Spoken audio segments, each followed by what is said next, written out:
This is an exciting day. It's a big moment, I would say, for Relocate. It's a big moment in the sense that this is the first time we're doing a live interview.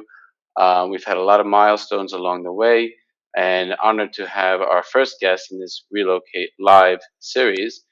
His name is Daniel Tostado, and without further ado, we're going to bring him in here live from Thank you. Paris. Daniel? Hi, David. Yeah, hello. Thank you for being on the show.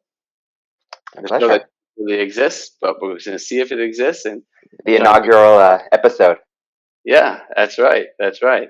And it's interesting because I remember we first spoke back in July this summer, 2021. So I feel like a lot has happened since then. And we would love to, I guess, dig a bit more into, who Daniel Tostado is and start even way back when. Because I know when I first reached out to you, I was a little confused. I saw Avocat, I saw Paris, and then when we got on the line, I felt like there was French there, but there was also something else. So, if I understand correctly, you started out in the United States. Yeah, that's right. So I had initiated my studies in law in the U.S., always with the goal of ending up here in France and ending up as a lawyer in France in Avocat. And I had lived in France before. I'm an American initially from California. Lived in France before in 2010, and then again in 2011, 2012 on Reunion Island, which is a French overseas territory by Madagascar. And I decided at the end of my time there to become a lawyer and to have that happen in France. So did my studies for the most part in the U.S. and then my final year of studies here in France. Then I sat for the New York bar, passed that. That then authorized me to sit for the French bar. There's an examen of reciprocity for foreign lawyers that I sat for, and I passed that, and then was sworn in. And in France, when they swear you in, you wear black gowns with a little white square, and you go to an appellate court, and you have to raise your hand and say "Je le jure." And so I swore it that I promised to uphold the whatever of the profession, and Right. now I'm dual qualified lawyer. There's a lot packed in there. So, at any point in time, did you actually practice U.S. immigration law, or you jumped right into No, France? only in law school, doing internships and such. But I'd always kind of kept my eye on coming out here to France. So when it comes to U.S. Issues, I am qualified, technically speaking, but I wouldn't take on cases at this point. I generally refer them out to my colleagues. Okay. And other than all the beautiful reasons why somebody would be interested in France, I mean, what drew you to the country? Is there a connection there that goes? It's a lot of the same reasons that my clients come out here to France, and that's because of the high quality of life. Whether it's the food, the cheese, the wine, the bread, whether it's the music and literature and culture, or it's the sense of history and contact with with roots. I Okay. don't necessarily have family out here in France, but I had always felt a strong connection with the country. And when was the first time you went to France? I mean, were you maybe on some French islands before you ended up in France? What was the That was first time you actually went there? 2010. So now it's been about 11 years that I've been in or out of France, living here, Okay. and I've permanently sunk my teeth into France in 2016, and I've been here since. Okay. Okay. And you've been there since 2016. hmm And tell us a little bit more about the career path and trajectory. I mean, also, what kind of brought you into the international sphere? What type of law were you practicing? And hmm what were the challenges I think you faced? And well, how did you learn the language? And there's a lot of Right, yeah, questions there's a there. lot of questions there. I studied French for a couple of semesters before coming out here, and then I was in the course of living in France that my French got better. When I did my second year master's degree in French, all my classes were in French, and that's when my legal French really got up to snuff. Wow. And I had spent a summer before that in Morocco doing asylum law in French for sub-Saharan Africans coming up north through Africa, getting stuck in Morocco and filing for asylum there. So from all of that, and then an intensive 4-month bar prep class for the French bar, by the end of all that procedure, my legal French had gotten up to a pretty good level. And in terms, and in terms of the actual field of interest, immigration law, I had struggled as an immigrant in 2010 through 2012, trying to stick the landing in France unsuccessfully. I knew that I wanted to be here in France, but I wasn't sure how to make that happen. And so I had a good sense that if I studied in France, got a master's degree, there's a postgraduate 1 year degree that you can, a 1 year visa that you can have that lets you stay in France and work in France as if you were a French or an EU national. Hmm. And that would potentially let me make the smooth transition into the French labor force, which was the case. So in my situation, it was a little bit of being an outsider, navigating the system to the inside, and then turning around and making a career out of helping other people navigate the French system from the outside coming into it. Yeah, so I mean, you're essentially your own case study in that sense, and right? I mean, it was Yeah, successful, certainly. apparently. One of the articles that's on Relocate now is Yep. a review of what is the difference between a visa, a residency permit, a récépissé, and I just use pictures of my own different cards that I've had. Right. I've Seen lost that. track of the tally, but I think I've had 11 different residency permits, 2 visas, 6 different récépissés. There's been a lot of I checked out a lot of the different statuses in and out of the course of it, and now I'm on a good 5 year status. That's Voilà. right. Okay, so 5 years until when? Well, I'm now up for naturalization. I qualify for it, so I can put in the application. And having done so many, I know what to put in it. Um, and it's going to be at least an 18-month process from start to finish. And I can only file once I get an appointment. And in my prefecture, they make it very hard to get one. So it'll be a couple months for me before I can get the appointment to file. Okay, so you're on your way to being a French citizen. Hmm. A Yes, lot that's more correct. than Benjamin Franklin can say. Right. Yeah. I mean, there's what's so interesting about American history is that a lot of the founding fathers were Francophiles. Thomas Jefferson came out over here. Alexander Hamilton spoke French. As you mentioned, Benjamin Franklin was also a Francophile. Uh, Not yeah, sure how and good his French was, though. I mean, I feel like he just enjoyed himself out there. we'd have to speculate on that one. He had a high IQ, so maybe he had just naturally had French too. That's right. He was innovative, Voilà. very inventive. Yeah, and so I mean, I feel like you're kind of a. I mean, you put yourself amongst them, and it's you rightfully so. But I feel like it's kind of a rare breed, or is it common? Do you know other U.S. kind of origin Yeah, avocats and? it is a rare breed. I would say that in immigration, in the field of immigration law around the globe, you often meet folks that are themselves immigrant. It's not always the case, but I think it creates a certain empathy or sympathy with our clients to say, like, okay, you're frustrated because we're not hearing back from the prefecture. I know exactly what that feels like because Mhm. I've been frustrated. I've been knocking on the door of the prefecture door and they haven't been answering, and the bouncer says you can't come in without an appointment. Uh, so it certainly is a rare to have an American that gets it. Um, you met Right. maybe would see more of like Moroccan or Algerian folks that are immigrants that have come to France because there's a little bit more cultural similarity as Sure. their former French colonies. Okay, and this is a good time, Daniel. I guess we have a question coming in here from Ashley. Hmm. Thank you, Ashley. And if anyone's listening out there, you're welcome to Yeah, submit questions. Because you mentioned a few different areas of practice and type of clients, maybe in cases. So, Ashley is asking the question about the demographics of your clients and some of the cases, I guess, that you enjoy working on the most. yeah, yeah. So certainly, my a lot of Thank my you, clients are Ashley. American. They're the ones that oftentimes have the vision to come out here to France and usually specifically to Paris. And then, due to Brexit, there are a whole host of UK nationals that now want to immigrate to France. Hmm. Um, Funnily enough, I try to think of the metaphor of like a grave digger in a small town. Like Brexit was not necessarily a thing that, as an immigration lawyer, I would have advocated for, but now that it's happened, it's increased business.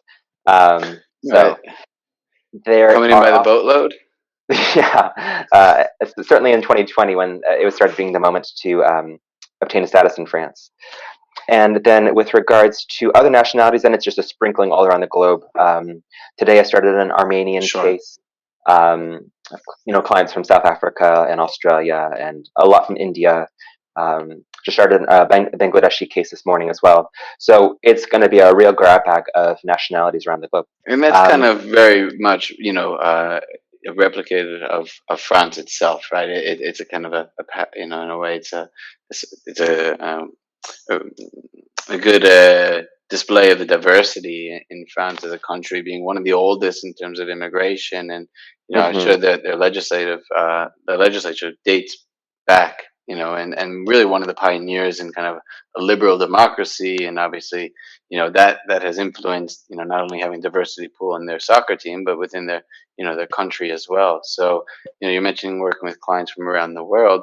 What in terms of the nature of these cases, what do you tend to focus on? or what tends to be Hmm. the immigration pathways for a lot of these clients? I generally tell my clients that there are four main buckets of immigration in France. You can immigrate on a visitor category, which allows you to be in France but not work, student route, family-based route, or a work route. And work splits into work as an entrepreneur or work as an employee. And my clients have to kind of fit themselves into one of those shoes. And it's often the case that more than one could be applicable to the situation. So it's a matter of classifying what's the best route for them to go forward. Um, Okay. and for a lot of my Americans that are teleworkers, they often pick the route of going on the visitor route, the visitor visa, and the visitor residency permit, because the French prefecture and the French consulate have confirmed that they authorize teleworking in France while on the visitor status.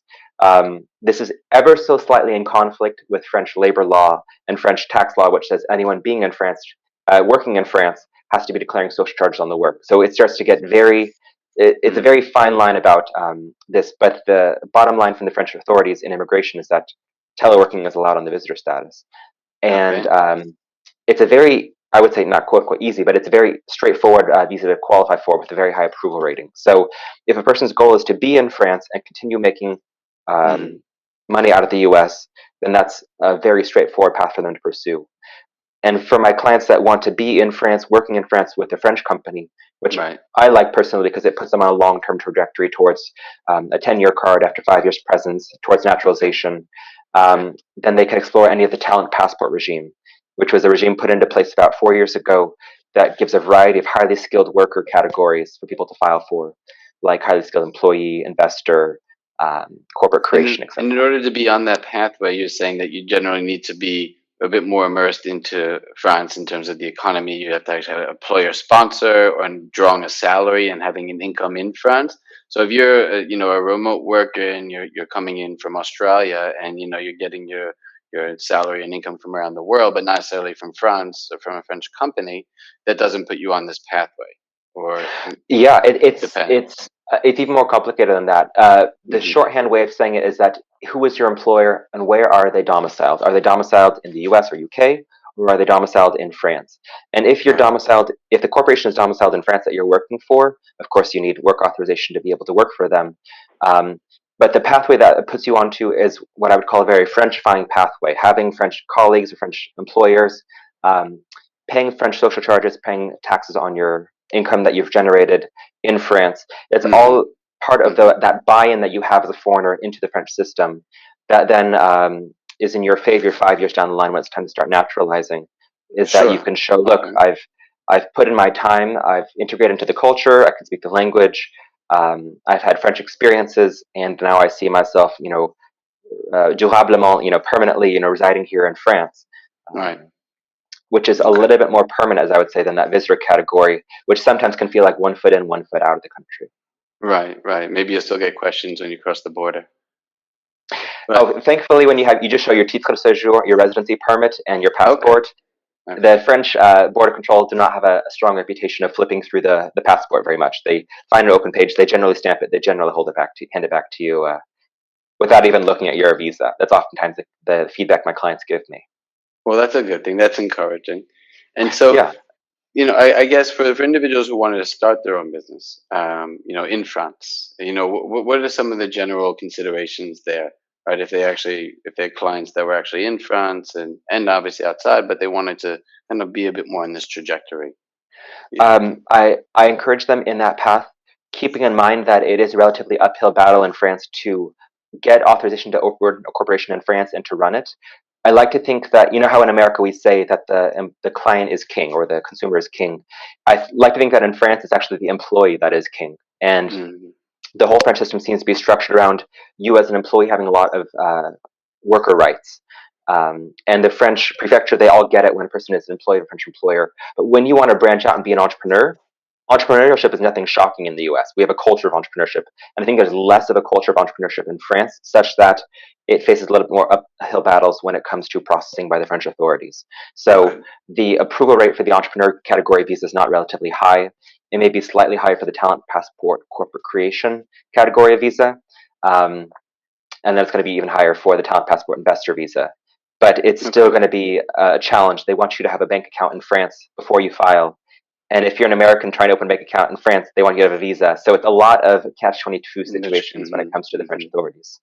Okay. Well, thanks, Danny. This is useful, and I think this kind of eases into the next area I wanted to ask you is, where do you see this going? I mean, you're talking a little bit about contemporary and current affairs right now and the state of affairs in France, but what are you focusing on in your practice? Because I also know that you did spin off, and I think when I first spoke to you back this summer, 2021, you had just started your practice about a month ago.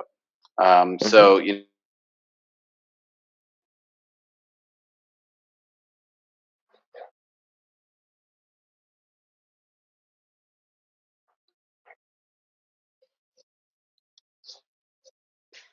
hello, are we It seemed to there? have froze. Yeah, I'm Okay, sorry, are it we cut back out. in?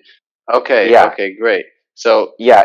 The last thing I heard was you're saying setting up the practice about a month ago, and that was where it cut on my side. yeah, and so obviously that came was rooted in a lot of experience. But where do you see it going? Where do you want to focus on? Yeah. So as you may have mentioned, with regards Mm, to yeah, this summer, I opened up my firm in June, having worked in immigration now for the past several years, and having been passionate about it. I think I'm very lucky in the sense that yeah. I absolutely adore what I do, and I really love the customer engagement, which is not usually the case, not always the case with work, and with people. Uh, My focus is inclusion, getting people into France, having status in France. Um, this summer, you and I were in contact with the situation in Afghanistan, Yeah. bringing in Afghans into France, those that had previously worked with the French military as translators and such, who deserve a safe place to live. And so my principal practice is immigration with those that can afford it, in which case they hire me as their lawyer. I assist in their visa, residency permit, and naturalization applications, and then pro bono on the side to help those that are in need of a good status, asylum seekers, etc. Which France is really an epicenter of that as well, right? In terms of asylum seekers and refugees, and France being, I think, maybe one of the more liberal countries in terms of accepting, and definitely one of the oldest. Yeah, So there's a phrase that they use in French, France terre d'asile, like France as the land of asylum. Um, and then oftentimes it's used in on both sides, like, is France still a land of asylum? There's a strong culture in France of political asylum that there is, as you know, the Refugee Convention of 1951. But then in the French Constitution, there's another clause about we protect everyone that's a political refugee. Anyone that's fighting for freedom is mhm, welcome here. So there's two classes of refugees that you can have in France: mhm. refugee convention refugees, and then also constitutional refugees. So yeah, there is a spirit here. I would wish that the approval rate may be higher for refugees, but that's not always going to be the case, and there's a lot of factors that go into those decisions. Okay. Well, we have another question here, Daniel. It's from Hmm. Jürgen Presch. Thank you, Jürgen, for asking a question. He's mentioning, obviously, I think the big elephant in the room, about the pandemic. Um, Hmm. I guess here's the question in front of you. How do you perceive its influence, on your own business, on the ecosystem in which you're active? Yeah, so it was Thank you, Jürgen. almost like a primer in how does immigration work when coronavirus hit in 2020, because every prefecture and consulate closed for 3 months. And then when they reopened, it was a matter of who is their immediate priorities. So they always authorized travel for people that had valid visas. They were able to come to France. Then they reopened for spouses of French nationals and those talent passport highly qualified workers, and then they realized that there was a gap where those that are significant partners of French nationals but aren't spouses of them weren't able to get into the country. And there was this grassroots campaign called Love is Not Tourism. And France had to create these Love is Not Tourism visas where they were able to allow people to enter France for 90 days to see their beloved, French nationals. Um, and then, thank goodness, now all categories of visa are back online, so a person can file for these different categories. Um, so it was I certainly a think we disruption in got a hand 2020. clap for that, for the love is not tourism. I mean, that came up right around that time. So leave it to the French to be poetic, but yes, that is a Yeah, beautiful slogan. yeah, I was glad Love to see is that not. come back online. And so now it's just a matter of keeping the focus on forward. I think the French are very sick of lockdowns, so I'm assuming there won't be further lockdowns. I could be wrong on that, though. I'm not a crystal ball reader for the French authorities, although I try to be. Um, I'm assuming that the borders will remain open, and if things do start to close down again, the first thing that will go is voluntary tourism before they start closing down visa categories. Okay. Okay. All right. Well, that seems to be the current state. I tend to be an optimist, an eternal optimist, Daniel. So Okay, me hopefully too. this will just continue to go in a good way and be better than last year. So one of the questions I have is, as you continue to be in your own solo practice, for I guess the practitioners that are out there, or the aspiring practitioners that are out there that maybe are part of a larger firm or are thinking about spinning off into their own practice, what advice do you have for them? And also, have plans to continue to stay this way as a solo practitioner autonomously? And Yeah, great questions. So sure. the first thing that I would say is with regards to nationality. I think I have the advantage of being an American in France, and that has a certain resonance with a lot of the Americans that are here too. Um, there's a certain cliche in France that French have a certain coldness. That if you're at a prefecture meeting with your attorney, and then the prefecture agent says to you, "Why don't you have this document?" The last thing you want to have is your attorney turning to you and being like, "Yeah, why don't you have the document?" What you want is someone that's in your corner. So my advice for other immigrant lawyers is that if, let's say, you're a Korean living in Germany, to focus on building up a Korean, expat base. I have the Mm, advantage that a lot of the Americans group into expat groups on Facebook. There's like 10 different, Americans in France iterations on that kind of name, expat groups in on Facebook, and they're sure. constantly asking each other, "Does anyone know an immigration lawyer?" And oftentimes through that word of mouth, my clients are spread. So I've gotten plugged in well to the expatriate community here in France, and I think that's one of the best ways for a person to consider launching themselves if they want to have their own practice. Um, yeah. Okay, so that makes sense. Find the periodicals that are publishing some local events, community events in your native language, and go head out, go to a show, go mingle. Whether it's in a Facebook community group or out there in a Parisian street.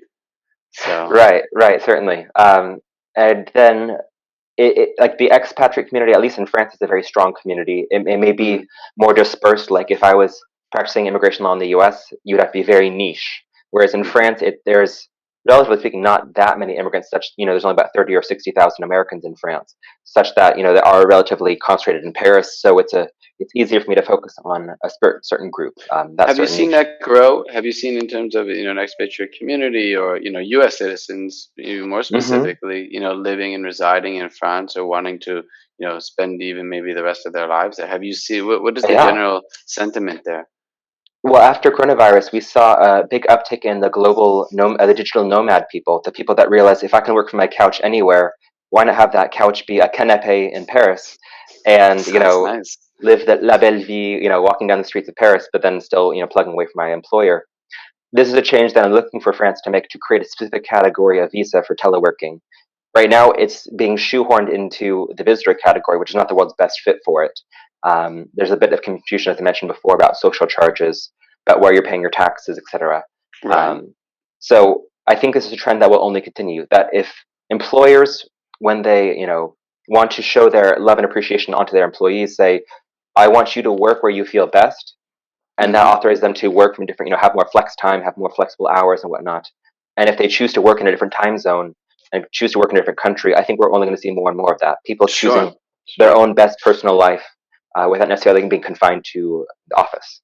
Sure, sure. I mean, yeah, there's a lot of influences going into this. I just want to backtrack to make sure I caught this correctly. So, is this something that's being promulgated or talked about now? I mean, you said what was the actual phrase? Teleworking, yeah, working from home. Okay, yeah, teleworking. So they actually looking to promulgate this into a visa category, and right now it's being substituted for another one, or is there talks of that at all?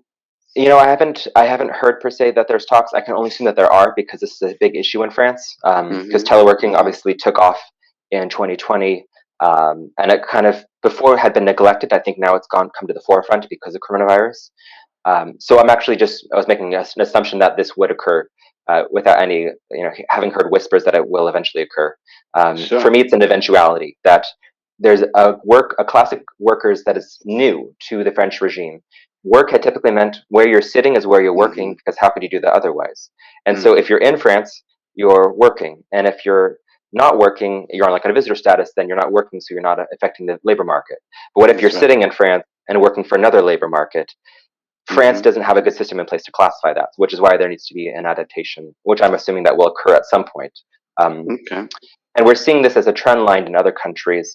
Estonia's had one for a while, an e-residency, and then there was another European country, Lithuania, if I'm not mistaken, that had just created a digital nomad visa. So there's a Yeah. trend line that's Yeah. occurring. There You is. could correct me if I picked the wrong Eastern European country there, but this is coming No, around, and there's a I'm few. looking forward Eastern to it coming Europe to is France. going. Yeah, yeah. France is not too far, and I think that I have two questions packed in here. One is, you know, with regards to language. Okay, I imagine there's a lot of intimidation for those that don't speak French, and Mm, I think that the French are one of the nations in the world that really hold on to their culture in terms of language and linguistics, and for good reasons. It's a beautiful yeah. language. Um, you know, but if you want to become a citizen in France, is there a language test? Number one, and also just to kind of live there and reside there, maybe not just be in the expat community. You have some Hmm. words of encouragement there for people who are thinking Absolutely. about making the jump Yeah, to Canapé. the the advice that I have for all of my expats that come to France is to seriously invest in French. The ones that end up Mm, staying in France are the ones that end up learning French, and the ones that end up getting ricocheted and going back to the home country after a certain period of time did not master French. The French culture is such that they will be speaking to you in French at the bakery, at the grocery store, at the pharmacy, the doctor's office, the bank. Anywhere you go, you'll be peppered with French. And so if that feels like a hostile environment to you, you can do one of two things. You could turn and run, or you can seriously sit down with a book of grammaire, watching the YouTube videos to learn how to pronounce the R's. Stick the pencil between your teeth and go r, r, ugh, and ugh, not having too ugh, heavy of the R ugh. on crep. Like because Americans they go, oh, they roll their R's, they do this r sound. So I can say je voudrais un crêpe, and you're like, oh, that grates to their ears. That's not what they want to hear. What they I want to think it's hear is beautiful. a very soft, delicate crêpe. It's there, but it's very delicate. So Okay. I advise them to learn language. Yes, it's required for naturalization, a level of B1, which is intermediate French. They require A2, which is advanced beginner for the 10-year card after 5 years presence. So it's in your own personal interest to learn French, and it's in your long-term immigration interest to have a mastery of French to become Mm. included better in the community. I think you just lost a pretty big demographic though out of Brooklyn. They're pretty harsh on the. I don't think they're going to be able to tone that down. So you lost like Okay. that whole island of Manhattan and the boroughs. Shoot. Yeah, yeah. No, that's okay. That was my Maybe target the. market too. Well, half of my clients are from California, so that's okay. Okay, oh, you're good. You're good. You're good. No worries. What about Hmm. Canada? And I won't keep it too much longer, but obviously there's a No, of connection there, course. right? Obviously there's a Yeah. huge transnational connection. Do you also represent clients from Canada? Do you see like a Yeah. growing interest of Canadians now?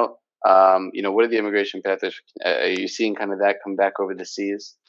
Certainly. So for Canada, they have the same advantages as Americans plus two. They have the first advantage that they all studied French in high school because Canada, as you know, is a relatively Of bilingual course. country. And the second advantage is that there is a work holiday visa for Canadians that's valid for 1 year, renewable for a second year. So if they want to just come out to France, plug in, get a job, get some first experience, they can do that on this work holiday visa. And it's to their advantage to get to pursue that route and test the waters. Okay. Um, and so, yeah, I see that. I mean, the Canadian population is 30 million compared to 330 million of the US. So there's certainly just less Canadians going around uh, Sure. to Sure. take on A as some lot of clients. But landmass. voila, yeah, the Yukon territory, just Right. vast. Uh, Similar to so Russia. we certainly do see some Canadians come through our doors, Okay. but Okay.